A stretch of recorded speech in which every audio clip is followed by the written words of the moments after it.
Hi everyone, welcome to మరో mini vlog. జీడిపప్పుతో snack చేయడం ఎలా నేర్చుకుందాం.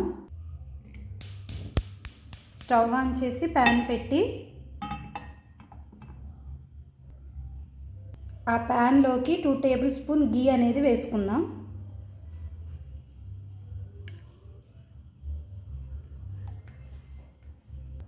గీ అయితే వేడైపోయింది.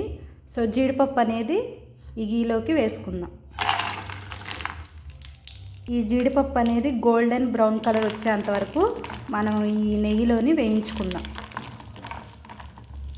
జీడిపప్పు అనేది ఇలా ఫ్రై అయితే సరిపోతుంది.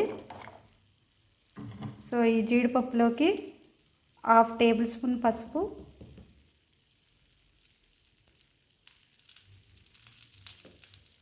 అలానే స్పైసీకి తగ్గట్టు కారం,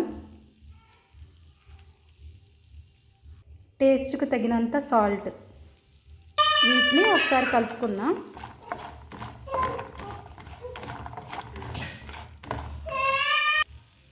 అంతేనండి, జీడిపప్పు స్నాక్ అనేది రెడీ అయిపోయింది. ఇప్పుడు మనం స్టవ్ అయితే ఆఫ్ చేసేసుకుందాం.